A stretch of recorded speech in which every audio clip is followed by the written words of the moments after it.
አትሌት ቀነኒሳ በቀለ እንዳትሉት ማን የገፋው ማውራት እኮ አይችልም ወንድ ልጅ ሲከፋው መልስ አይሰጥም አትበሉት ለምንድነው ማትስቀው ህመሙን እርሱ ነው የሚያውቀው ኔቨር ጊቭ አፕ የሚለው wisdom ነው እኔ በቃ ያው ሞክር እምቢ ካለህም ሞክር ነው ጊቭ አፕ የሚለው እኔ ጋር ያለው አንቺ አልነበርሽም እሺ የሚቀጥለው ጥያቄ እናንተ መኪና ላይ የማን አርቲስት ዘፋኝ ፎቶ አለ ጂጂ ጎበዝ ሰላም ውድ የተከበራችሁና የተወደዳችሁ የዚህ ቻናል ቤተሰቦች እንዴት ናችሁልኝ? ሰሞኑኛ ወቅታዊ አነጋጋሪ የሆነ ጉዳዮችን ይዤላችሁ ቀርቤያለሁ። ታዲያ ቤተሰቦች ቻናላችን አዲስ ከሆናችሁ ቻናላችንን ሰብስክራይብ ለለቃችሁ ነው ቪዲዮዎች ላይክ ማድረጋችሁን ቀጥሉበት። ወደ ቪዲዮቹ ቤተሰቦች ዛሬ የመጀመሪያ የማሰማችሁ ቪዲዮ ምንድነው? አሁን ያለንበት ወቅት የህማማት ወቅት ነው። ታዲያ የተለያዩ የቤተክርስቲያን አባቶች በዚህ በህማማት ወቅት ላይ ምን ማድረግ እንዳለብን ትምህርት እያስተማሩ ይገኛል። ታዲያ አባታችን አባ ገብረ ኪዳንም እጅግ በጣም ደስ የሚል ትምህርት እያስተማሩ ነበረ። እስኪ የአባታችን አባ ገብረ ኪዳን ትምህርት እንመልከት። በህማማት ክርስቲያኖች ምን ያደርጋሉ ሲባል ራሳቸውን ለሰጣቸው ጌታ ራሳቸውን ይሰጣሉ። በአይናቸው በጎ ነገር ብቻ ከመመልከት ውጭ ለስጋ የሚሆን ነገርን ባለማየት፣ በጆሮ ለስጋ የሚሆን ነገር ባለመስማት፣ እግር ወደ ስጋዊ ነገር ባለመሄድ፣ አንደበት ስጋዊ ነገር ባለመናገር፣ ለሰውነታችን የሚገባውን ስጋዊ ጌጥ ከመጠን በላይ መታጠብ፣ ሰውነትን መንከባከብ፣ በምቾት ስፍራ ላይ መኖር፣ ለሰውነት ምግብ አጣፍጦ ማቅረብ፣ ዋዛ ፈዛዛ ጨዋታ፣ እንዲህ ያሉ ነገሮችን ሁሉ ትተን ራሱን ለህማም ለሞት ለኛ ብሎ አሳልፎ ለሰጠ ጌታ ራሳችን መስጠትን የምናደርግበት የምናሳይበት የስጦታ ሳምንት ነው። ቤተሰቦች እንደሰማችሁት ነው አባታችን አባ ገብረ ኪዳን እግዚአብሔር እድሜና ጤና ጨምሮ ይስጥልን፣ አገልግሎት ዘመናቸውን ይባርክልን። እጅግ በጣም ደስ የሚል ትምህርት ነበር ሰምተን የተመለስነው። እናንተም ኮሜንት ላይ ገብታችሁ ለአባታችን ለአባ ገብረ ኪዳን ኮሜንት ላይ ገብታችሁ አባታችን አባ ገብረ ኪዳን እድሜና ጤና ጨምሮ ይስጥልን ያላችሁ የተሰማችሁን ሀሳብ ኮሜንት ላይ አስቀምጡልን። ሰዎች በመቀጠል ደግሞ ማሰማችሁ ቪዲዮ ምንድነው? ከሰሞኑን የተለያዩ ድምጻውያኑን ከኦርቶዶክስ ተዋሕዶ ቤተክርስቲያን እንደወጡ አድርገው እንዲሁም ደግሞ የቀደም ህይወታቸው ደግሞ የጨለማ ህይወት እንደነበረም እያወሩ ነበረ። ታዲያ አሁን ላይ ደግሞ ወደ ፕሮቴስታንት እምነት መቀላቀላቸው ከዚህ ቀደም የነበረው ህይወት የጨለማ ህይወት ነው እያሉ እየወሩ በጣም ብዙ ሰዎችን እያስቆጡና እያነጋገሩ ነበር። ታዲያ ከነዛ ሰዎች መካከልም ሰመረባለው የተለያዩ ጉዳዮች ላይ ሀሳብና አስተያየት የሰጠ ነበረ። እስኪ ደግሞ ይህን መረጃም ሰምተን እንመለስ። በዚህ የሙዚቃ ኢንዱስትሪ አንተ ገብተህበት ቅድም እንዳልኩ ልትታወቅ ልናውቅ ልንወድ ልናደንቅ ስራዎችን ልንል ችለናል። which is አምጥቶሃል እዚህ ድረስ ማለት ነው። ለምን ሄድክ? ፐርሰናል ቾይስ መብት ነው። በሃይማኖት ምክንያት ሊሆን ይችላል፣ በጤና ጉዳይም ሊሆን ይችላል። ከፈለገ ምንም ይሁን ምክንያቱ እሱ ምክንያት የማንም ማተራልም ያንተ ቾይስ ነው። እሱ ምክንያት አንተንም በዛ ሴንስ ነበር ትችዋለህ ውስጥ ደግሞ ትተኸዋል ዘንድ ወይ ጎን ሙዚቃ ይቀጥላል፣ ኢንዱስትሪው ይቀጥላል። ሰዎችን በግል ምርጫቸው መሄዳቸውን ይቀጥላሉ፣ ይመለሳሉ። የሆነ ሳለ ያለው ሙዚቃው ኢንዱስትሪ ተመልሰው ይሄዳሉ። ይሄ የግል ምርጫ ነው። ሳማው ሲኬድ ግን መዝለፍና ኢንዱስትሪውን ማንቋሸሽና የነበሩበትን ቦታ መናገር አያስፈልግም። ትልቁ ችግር እሱ ነው። ሰዎች የግል ሃይማኖታቸውን ሲከተሉ ሁሉም ዓለም ላይ ያለ ህዝብ የነሱን ሃይማኖት አይከተልም። አንድ የተወሰነ ኤክስ የሚባል ሃይማኖት ቢኖርና ኤክስ የሚባለው ሃይማኖት በጨረቃ የሚያምን ቢሆን እኔ ኤክስ ሃይማኖት ተከታዮች ያሉበት ቦታ የተቀመጡበት ቦታ ገብቼ ጨረቃ ቆሻሻ ናት የገማች ናት ምናምን አይደለም። እነሱን አከብራለሁ። ቢያንስ ለጨረቃ ያለኝን ቫልዩ እኔ ራሴ አውቃለሁ። ለምን እነጋገራለሁ? እንደዛ ብዬ ሰዎችን የሚያኖራቸው ጎረቤት የሚያፈራላቸው ዘመድ የሚያፈራላቸው እዚህ መንገድ ላይ ጋሽ ምናምን የምንባባለው አክብሮት ነው። በሃይማኖታዊ አቋሙ ጓደኛ ያደረኩት ሰው የለም። ሃይማኖት ለራስህ ሁላችንም የሃይማኖት አትችላችን ለራሳችን ኖርማሊ ይመስለኛል። ደግሞ የትኛውም ሃይማኖት ሌሎች ሰዎችን አንቋሹ ሰዎች የሚሰሩትን ስራ ስደቡ አጠልሹ የሚል ነገር ያለ አይመስለኝም። ቢኮዝ ሙዚቃ በጣም ትልቅ ስራ ነው ኢንዱስትሪ ውስጥ። ላንተ አልነግርህም ስለኖርክበት ያልከውን አይደለም የምሰማው የኖርከውን ነው የማየው። ያልከው ባፍ በጣም ውስብስብ አጋንንት ያለበት ነው። በጣም ቆሻሻ ነው። ከስካር እኩል ነው። አሚን የምትችላቸውን ቃላቶች በሙሉ ትጠቅማለህ።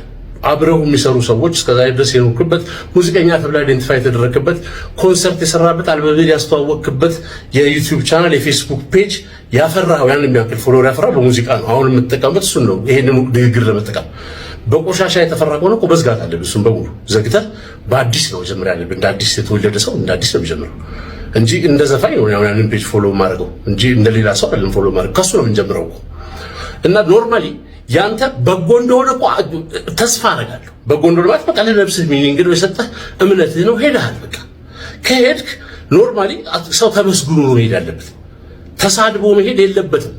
ምክንያቱም ልክም አይደለም። መከባበርን ያጠፋዋል። ሲጀመር ሰዎችን በሚሰሩት ስራና በምናምን ስራ ማጠልሻት ልክ አይደለም። ሰው ብቻ አይደለም ይሄ የሚጠለሸው፣ በሚሊዮን የሚቆጠሩ ለዘመናት እዚህ ሙዚቃ ኢንዱስትሪ ውስጥ የተሰራበት ሙዚቃ ተወደደም ተጠላም የዕለት ተዕለት ህይወታችን አካል ነው። ሰዎች እንደሰማችሁት ነው። ሁሉም ሰው የራሱ የሆነ አመለካከት አለ። የፈለገውን ሃይማኖት መከተል ይችላል። ግን እጅግ በጣም የሚያሳፍረውና እጅግ በጣም የማይባለው ነገር ኩበት ህይወት የጨለማ ህይወት ነው።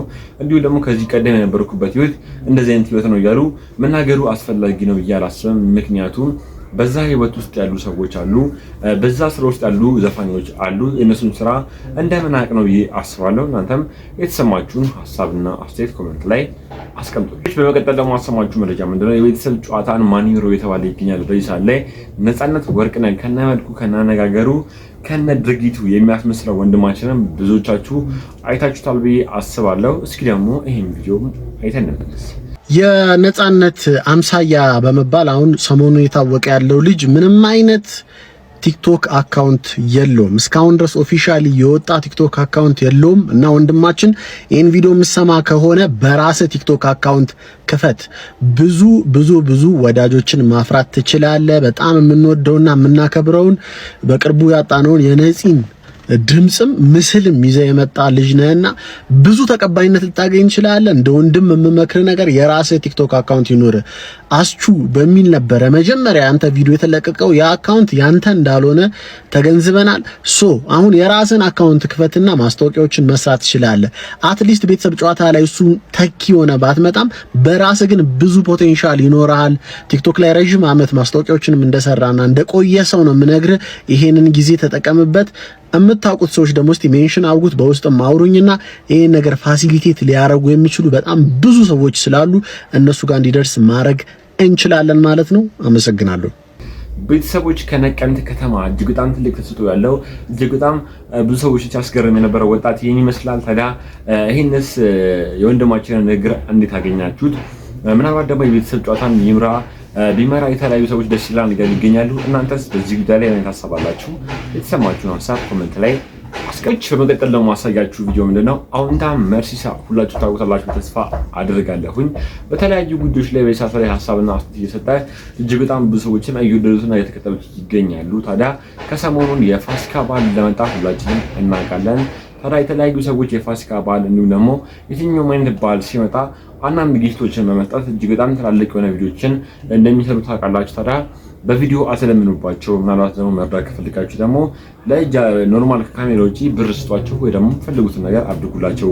እንደዚህ አይነት ነገር እየረዱ እጅግ በጣም ብዙ አዛውንቶችን የተቸገሩ ሰዎችን እያስተማሩ እየረዱ ምንም ብር እንኳን ምን ያክል ብር እየወጡ እንኳን ምንም አይነት ቪዲዮ ሳይሰራባቸው ለብዙ ዓመት የኖሩት አቶ ሳሙኤል የሰንሻይን ሪልስቴት ባለቤት እንኳን እንደዚህ ብለው አላወሩም እያለ ነበረ። እስኪ ይሄን ቪዲዮ አይተን ፋሲካ ደርሷል።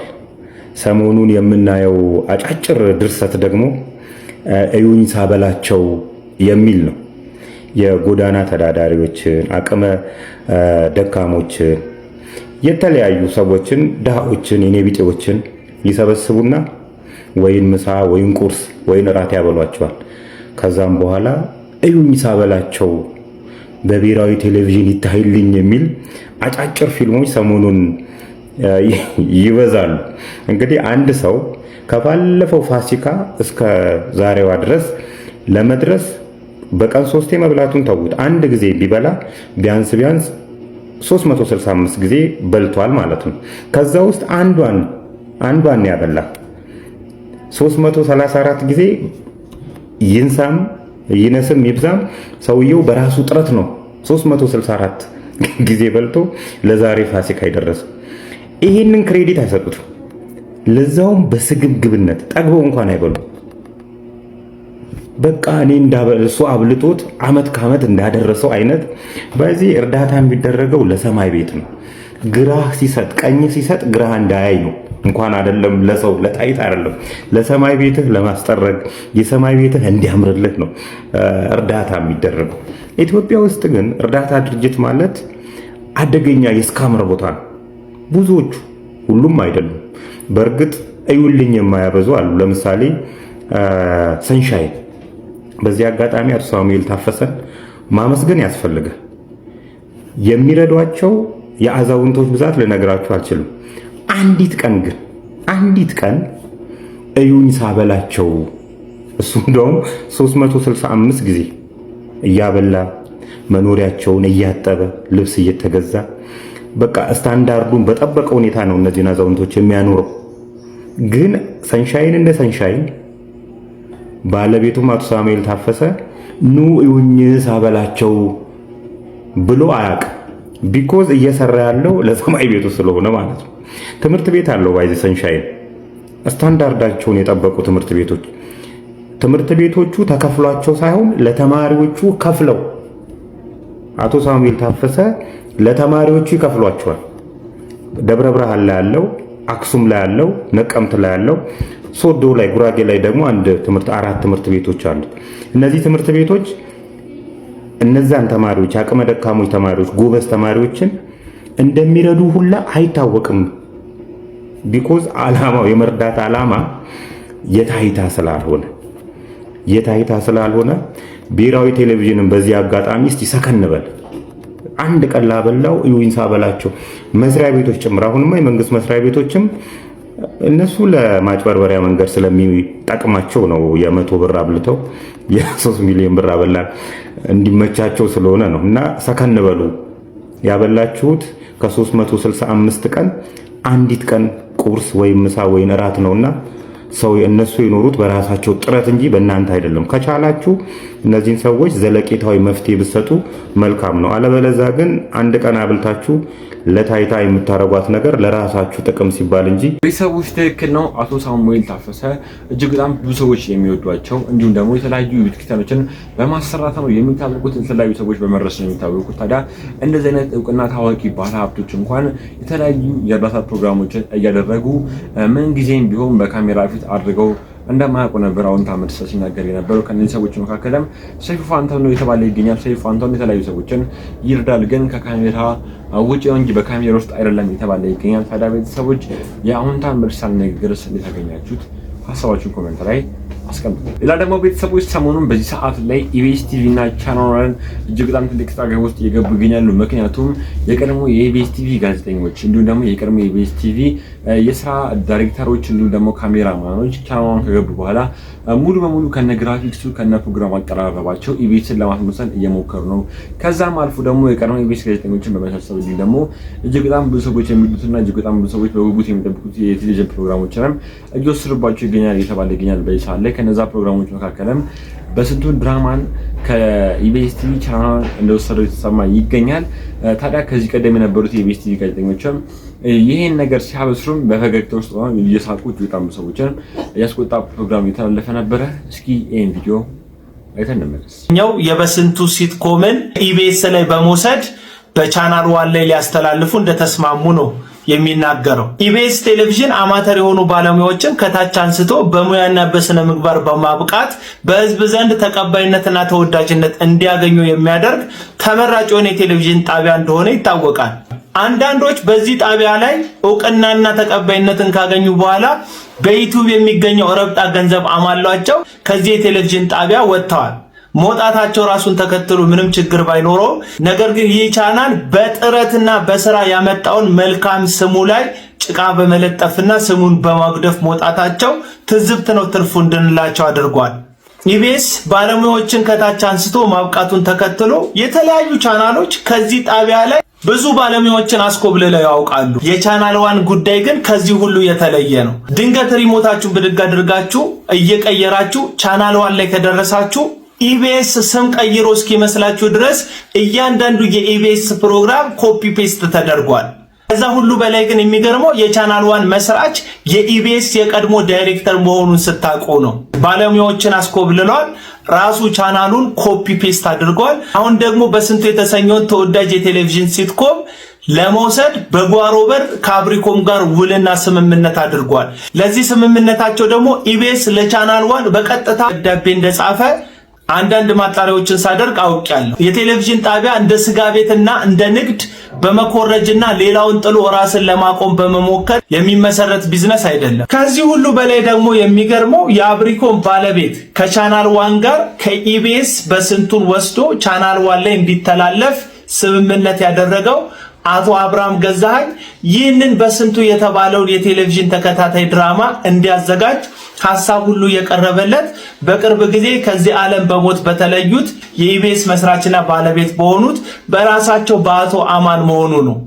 ድርሰቱንም አዘጋጅቶ በመጣ ጊዜ ነጸብራቅ የሚል ርዕስ ሰጥቶ ሲመለከቱ አይ ነጸብራቅ ከሚሆን በስንቱ ብትለው የተሻለ ነው ብለው በቻናላቸው ላይ እንዲተላለፍም ከማድረግ ባለፈ እዚህ ስራውም ደግሞ ከፍተኛ የሚባል ክፍያ ከፍለውታል። የእሳቸውን ማለፍ ተከትሎ እረፍታቸው በቅጡ 3 ወር ባልሞላበት ጊዜ ነው እንግዲህ ህሊናን በካደ መልኩ እምነትን በሻረ መልኩ ከኢቢኤስ ጋር ያለው ህጋዊ ውል እያለ አዲስን ውል ከቻናል ዋን ጋር ለመዋዋል የቀረበው። ኢቢኤስ እንደምታውቁት በዚህ 3 ዓመታት ውስጥ በተለያዩ መንገዶች እያለፈ ያለ የቴሌቪዥን ቻናል ነው።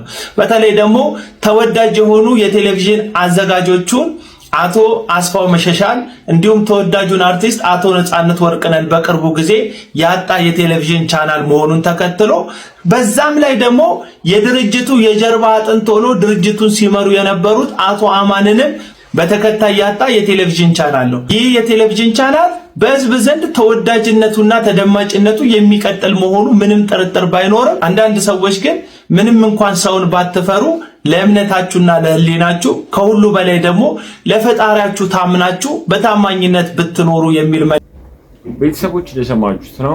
ይህ ነገር አግባብ አለው ያላሰብን። ምክንያቱም ኢቢኤስ ቲቪ ለብዙ ዓመታት ይህን ቻናል ለመገንባት ትልቅ መስዋዕትነት እንደከፈለ እየተነገረ ነበረ። ታዲያ የኢቢኤስ ቲቪ ዋና ባለቤትና ባለፈው ወር ላይ ህይወታቸው ያለፈው አቶ አማንም ለብዙ ዓመት እንደለፉ የሚታወቅበት ነገር ነው ኢቢኤስ ቲቪ ለማቋቋም። ታዲያ ይሄ ነገር እጅግ በጣም ብዙዎችን እያስቆጣ እያስገረመ እንዲሁ ያነጋገረ ይገኛል። እናንተስ በዚህ ጉዳይ ላይ ምን አይነት ሀሳብና ምን አስተያየታችሁ? ኮሜንት ላይ ሀሳባችሁን አስቀምጡ። እንደምንነገርኳችሁ የተለያዩ አርቲስቶች በዚህ ሰዓት ላይ እንደ አቤል ሙሉጌታ የሆነ የመሳሰሉ አርቲስቶች ከኦርቶዶክስነት ወጣን ወደ ፕሮቴስታንት ተቀላቅለናል። እንዲሁም ደግሞ ከዚህ በፊት ዘፈንን በመዝፈናችን ይቆጫናል፣ ከዚህ በኋላ በመዝሙር ነው ፈጣሪ የምናገለግለው እያሉ የተለያዩ ሰዎችን እያስቆጡ እያስገረሙ ነው። ታዲያ ከነዛ ቪዲዮዎች መካከልም ሳሚዳንም ሀሳብና አስተያየቱን የሰጠ ነበረ በዚህ ዙሪያ ላይ። እስኪ ደግሞ የሳሚዳን ንግግርንም ሰምተን እንመለስ። የኔ ውግንነት ከሙዚቃ ሙያ አንፃር እዛ በሙዚቃ ሙያ ውስጥ ቆይተው ሲቀይሩ መቀየራቸውም ችግር የለው። ምን ሲሉ ነው ከኔ ጋር ችግሩ? ያ የጥልቁ አሰራር ምናምን ብለው የነበራቸውን ህይወት እኛንም አንድ ላይ እዛ ውስጥ ሲደፈጥጡ ያልካል። ለምን መሰላችሁ? ስለምንተዋወቅ እኮ ነው። ፍሬንዳሞች አይደለ? አብረን አይደለ? የሙያ ጋር ስንሄድ ምናምን እንደ ሰውኛ ነው የምናወራው እና በሙዚቃ ውስጥ ያገኘነውን ደስታ ሁሉን ነገር ምናምን እናወራለን። ይሄ ነው ህይወታችንን መቀየሩ ምኑ በደስታም በምኑ በሁሉ ነገር በሐዘኑም በምኑም ስለምንገናኝ ያ ሰውኛን ባህሪ ገና ለገና እዛ ጋር ሰዎችን ለማሳመን ባለፈው ክሊርሊ እንግዲህ ፈጣሪን ማሳመን ይቀላል በዚህ ሰዓት ሰውን ከማሳመን ብያለሁ እና እዛ ጋር ያለውን ሰው ለማሳመን በዛ ላይ ደግሞ ሙዚቃ ኃጢአት ነው የሚለው በጣም ፕሮሞት ስለተደረገ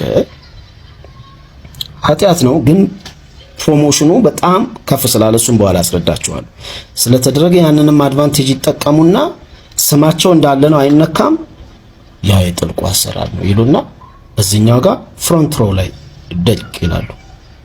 እዚህም ሲመጡ ክሬም ላይ ነው ቁጭ የሚሉት። እስቲል እዚህም እኮ ፍሮንት ላይ እንዲቀመጡ የምታደርጋቸው ሙዚቃ ነች። በሙዚቃ ያገኘውን ስም ተጠቅመው አይደል እዚህ በገሌ ገሌ የሚባል እውቅናውን ትቶ ምናምን ጆይን አደረገ የሚባል እስቲል እዛም ፊት ለፊት የምታሰጠው የሙዚቃ በሙዚቃ ውስጥ ያገኘው ነው ግን ይደፈጥጣል ሁሉን ነገር።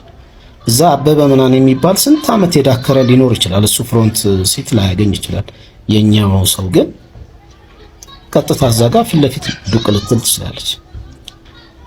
ስለዚህ ያንን እንኳን እንደዚህ እንኳን የምታደርግን የጥበብ ነገር ሙዚቃን መደፍጠጥና አብሮ ሁሉን ነው ያን ሁለታውን ምኑን መርሳት። ሁለተኛ ነገር እዚህ ውስጥ ራሱ ብታዩት ለምሳሌ እነዚህ ሰዎች በቃ ይሄ የጥልቁ አሰራር ነው የጨለማው ስራ ነው ካሉ ያፈሩትን ንብረት ይሄ የአእምሮ ንብረት ሁሉን ነገር እንዳለ ደግሞ ሙሉ ለሙሉ ማጥፋት አለባቸው። አያደርጉ በፊዚካል ይሄ ቤት መኪና ምን ገንዘቡን የተጠቀሙትን ሸጠው ሁሉን ነገር ተተከተለኛ አይደል የሚለው አያደርጉ። ለምሳሌ አዳዲስ ዘፋኞች በቃ ዘፈናችሁን ያው እናንተ ኦሬዲ ስለተዋችሁ ብለው ድጋሚ ሰርተው ሊጠቀሙ ሲሉ እኮ ይካሰሳሉ አብዛኞቹ። እና እሱ ጋርም እንዲሁ እንድታዩት ነው እንድታብሰለስሉት ነው። ሳሚ ምንድነው እዚህ ጋር ቅር ያለው ነገር ስትሉ ከዚህ አንፃር እንድታዩት ነው እንጂ ከየትኛውም ቤተ እምነት ወደዚህ ወደ ኦርቶዶክስም እኮ እዛው በቃ በጥልቁ ሁሉን ትተን ምናምን ብለው የሚገባዋሉ። እዚህም ፍሮንት ሲት ላይ ነው የሚቀመጡት እነዚህ ሰዎች እና እሱ ስለማን ሁለተኛው ፖይንት የፕራይም ታይም ነው። ፕራይም ታይም አይ ቲንክ እኛ የምናይበት ይሄ በሙዚቃ ውስጥ ያለን ሰዎች የምናይበትና ፐብሊኩ የሚያይበት ይለያያል። ፐብሊኩ አንዴ ታዋቂ ከሆንክ ሁልጊዜ የሚመች ገንዘብ የምታገኝ ምናምን ራሱማ የሞላለት ነው የሚባለው። በዚህኛው ግን የተለየ ነው። እዚህ ውስጥ ስትሆን ስምህ ከፍ ቢልም ሌላ ደግሞ የሚጠይቅ ነገር አለ። ፐርፎርማንስ፣ የኮንሲስተንሲ ነገር፣ አብሮ ኤንጌጅ የማድረግ ነገር፣ የማኔጅመንት ነገር ይጠይቃል። ከዛ ፕሮሞተሩ ምኑ ሲያቃጭልልህ ምናምን እዛ የዲል የማድረጉ ነገር አብረህ የመዘርጋቱ ቱሩን ምኑ ሌላ ደግሞ ኢፈርት የሚጠይቅ ነገር አለ። በዛ ውስጥ ምን ያህል ደግሞ ሌላ ሰክሰስ ታመጣለህ ገባ እና አብዛኞቹ አንዳንዶቹ ስማቸው ከፍ ይልና እዚህ ጋር ዝቅ ይላል። በአመት ውስጥ ምንም ላይሰራ ይችላል። ስሙ ከፍ ያለ ነው ፋይናንሻሊ ሳያገኝ ወይ አንዳንድ መጠቀም ያለበትን ነገር ሳያገኝ ይቀርና በኋላ ላይ ለሆነ ለኩላሊት ወይ ምናምን ለእርዳታ ሲወጣ እናንተ ራሱ ትሎ የለ እንዴ ቆይ ግድ የለም በኋላ እኛ ነን የኩላሊቱ የምናዋጣው ትሎ የለ። ያ ስሙ ከፍ ይላል ግን ፋይናንሻሊ ስቴብል ላይሆን ይችላል። እሱሳ ያ ክሬሙ ይሄ የቱሩ ይሄ ፕሮሞተሩ ሲያጨናንቅ ምናምን ብዙ ሰው እዛ ላይ አይቀይርም። ያቺ ክሬም ታይም ላይ ብዙ ሰው አይቀይርም። እዚህኛው ላይ ነው። ሶ ፐብሊኩ ግን ምን ይላል? ወረሱ ዝናው ከፍ ባለ ጣራ በነካ ሰዓት ሁሉም ነገር የዓለምን ነገር ትቶ ነው የመጣ ይላል። እውነታው እንደዛ ላይሆን ይችላል። እኛ እንታወቃለን ማን እንደሚሰራ እንዴት አድርጎ እንደሆነ ስለምንታወቅ እሱ ግድ የለም የኛ ፕራይም ታይም የምንለውና ፐብሊኩ የሚለው ሌላ ይችላል። በሱ እንያዘው። ሶስተኛ የዘፈን ኃጢአተኝነት ነው። ምንም የሚያጨቃጭቅ አይደል። ዘፈን ኃጢአት ተደርጎ መቆጠር የለበትም ብለው ክርክር ያደረጉ አሉ። ለምሳሌ አንዱ ዮናስ ጎርፌ ነው። ዮናስ ጎርፌ በኔ ዘፈን ተከራክሮ ያውቃል። ድምጽ አልባ ሰው በሚለው የኪያ ሾው ላይ ገብታችሁ ዩቲዩብ ላይ ራሱ አለ። ያ የኪያ ሾው ያዘጋጀው ኦፍ ኮርስ ባላንሱ ትንሽ ለኔ እንትን ዮናስ ጎርፌ ለብቻው እዛ መድረክ ላይ ያሉትንም ሰዎች ፐብሊኩንም ምኑንም የተጋፈጡ ባላንሱ ጋር እንትን ባይሆንም ግን ትልቅ ዝግጅት ነው። ድምጽ አልባ ሰው የሚለውን እየተነተነ ተከራክሮበታል። ዮናስ ጎርፌ ደውሎልኝ የሱን መጽሐፍ ይሄ ቤት ያጣው ቤተኛ እኔ ደግሞ ከራስ ጋር ንግግር አልበምን ተቃይረናል ተፈራርመን ማለት ነው እና ብዙ ጨዋታዎች አድርገናል። ከዛም በፊት እንደዚህ ዝግጅቶች ምናምን ነበሩና አሉ ይሄ ሙዚቃ ኃጢአት ተደርጎ መቆጠር የለበትም ምናምን የሚሉ የሚያስናገር የነበረው ነገር ትክክል ነው። እነዚህ ሰዎች በተለያየ ጊዜ ዘፈን ያወጣሉ፣ አልበም ያወጣሉ። አልበማቸው አልሰማ ሲል እንዲሁ ደግሞ ዘፈናቸውን ቫይራል አልወጣም ሲል በቃ ሪቴር ሊያደርጉ ሲል ዘፈን ሊያቆሙ ሲል ነው እንደዚህ ነገሮችን ማለት መናገር የሚጀምሩት ይላል ነበር። ታዲያ እናንተስ የሳሚዳን ንግግርን እንዴት አገኛችሁት? ስማችሁን አሳው ኮሜንት ላይ አስቀምጡልን። በስተመጨረሻ ማሰማችሁ እንዲሁም ደግሞ ነገራችሁ ቪዲዮ ምንድነው? ሰሞኑን አንድ ወንድማችን ቁርጥ ራሱን ቀነኒሳ በቀለ ነው የሚመስለው። እንደዚህ በቪዲዮ ላይ እንደምትመለከቱት ምንም አይለዩም ተስፋ አደርጋለሁ። ታዲያ የተለያዩ ሰዎችም ይሄን ቪዲዮ የተቀባበሉት ቀነኒሳ በቀለስ ምን ነካው እያሉ ነበር። ቀነኒሳ በቀለ ግን ምንም አልነካውም። ምክንያቱም ቀነኒሳ በቀለ በወጣትነቱ እጅግ በጣም ትልቅ ታሪክ ሰርቶ እጅግ በጣም ብዙ ያጠራቀማቸው ገንዘቦች ሀብቶች አሉትና ቀነኒሳ በቀለን በፍጹም እንደዚህ ቦታ ላይ ልናየው አንችልም እየተባለ ይገኛል። ታዲያ ቤተሰቦች እጅግ በጣም ብዙ ሰዎችን ሲቀበሉት የነበረው ፎቶ ይህን ይመስል ነበር። እናንተስ ይህን ፎቶ ይህን ቪዲዮ እንዴት አገኛችሁት? በስተመጨረሻም ሻለቃ ኃይለ ገብረስላሴ ሲናገር የነበራቸው ነገሮች ነበሩ። በተለይ ደግሞ ለኛ ለወጣቶች ሞቲቬት የሚያደርጉ ነገሮች ናቸው። እስኪ ደግሞ ይሄን ቪዲዮም አይተን እንመለስ። ኔቨር ጊቭ አፕ የሚለው ዊዝደም ነው። በቃ ያው ሞክር እምቢ ካለህም ሞክር ነው። ጊቭ አፕ የሚለን የጋ ያለ በቃ እንደውም የሚቆጨን ነገር ያልሞከርነው ነገር ካለ ነው። የሞክረነው ካልተሳካ እንዳይቆጨን። ስለዚህ ደጋግመን ተስፋ መቁረጥ በእኔ ጋር ቦታ ያላት የኔ ዊዝደም እሷ ነች። ተስፋ መቁረጥ የምትባል ለዚህ ነው ሲድኒ ኦሎምፒክ ላይ ፖል ተርጋት እኮ አሸንፏል። ያቺ ተስፋ ያለ መቁረጥ ፖሊሲ እንትኔ የውስጥ እንትን ያችን ወርቅ ያማረች ወርቅ ሜዳሊያ እንዳገኝ አደረገኝ። ስለዚህ እኔ ለሌሎች ወገኖቼ ተስፋ መቁረጥ የሚባል ራሱ ቁረጡበት። ምክንያቱም አንዱ ትልቁ ችግራችን ይሄ ስለሆነ እኔ ቅድም እንደውም ስለ ምንድነው አንተ ሰክሰስፉል ስቶሪ ብለህ ያልከኝ ነው። ተስፋ መቁረጥ በእኔ ጋር አይሰራም። ደግሞ በምንም ታምር ምንም ምድርና ሰማይ ያልፋሉ እንኳን ተብለ ብትባል ተስፋ መቁረጥ የለብህም። ማድረግ ያለብህን አድርገህ ይሄን ነው ምለው። እኔ ወገኖችን ሁሉ ጊዜ አንዳንድ ጊዜ በትንሽ ነገር መርካት፣ በትንሽ ነገር ደግሞ ጊቭ አፕ ማድረግ ፕሊዝ። እንደዚህ አይነት ነገር ምክንያቱም ቀን ማነው ውሎ ሲያድር ሌላ ነገር ነው። አንዳንድ ጊዜ እኮ እንትን ላይ ምንድነው ኮከቦች እንትኖችም እኮ አሉ። ዛሬ ማነው ዛሬ ላይ ገጥሞ ይችላሉ፣ ነገ እኮ ገጥሞ ታገኛቸዋለህ። የሆነ ነገር ለምሳሌ ዛሬ በሆነ በቃ በሁሉ ነገር ዲፕሬስድ አድርገህ ተፈጥፍጠህ በቃ አው እስቲ ነገር ይደርና ሊወስን ሌላ ነገር። ምክንያቱም ምንድነው የከዋክብት አጥኛ አይደለሁም። የሆነ ነገር ይገጥማል ካንተ ሆሮስኮፕ ይገጥምልሃል። ዛሬ ባይሆን ነገ ሊሆን ይችላል። ስለዚህ በዛ አይን እንድናየው ነው። በጣም ነው የማመሰግናችሁ ቤተሰቦች። እንደሰማችሁ ስለ ምንም ነገር ቢፈጠር በቤታችን ውስጥ ኔቨር ጊቭ አፕ እያሉ ነበረ ሻለቃ አትሌት ኃይለ ገብረስላሴ። ምንም ነገር ቢፈጠር በቤታችን ውስጥ ድጋሜ ማገገም እንደምንችል ነበር ሲያሳደው የነበረው። ምክንያቱም ትልቅ ቦታ የደረሱ ሰዎች ምን ጊዜ የሚናገሩትና የሚመክሩት ምክር እጅግ በጣም ጠቃሚ ነው ብዬ ተስፋ አድርጋለሁ። ለዛሬ ይዤላችሁ እንደ ቪዲዮ ምን ይመስላል፣ በቀጣይ እናንተን ነገር ያስጨብጣሉ ሐሳብና አስተያየቶችን ያሉታሉ ያሳዋችሁ ቪዲዮችን ይዤላችሁ እመጣለሁ። ስለዳምጣችሁኝ አመሰግናለሁ። ቻናላችን እንዲህ ከነበራችሁ ቻናላችንን ሰብስክራይብ፣ ለቃችሁን ነው ቪዲዮዎች ላይክ ማድረጋችሁን እንደ ሁሉ ጊዜውን ቀጥሉበት። ቴንክ ዩ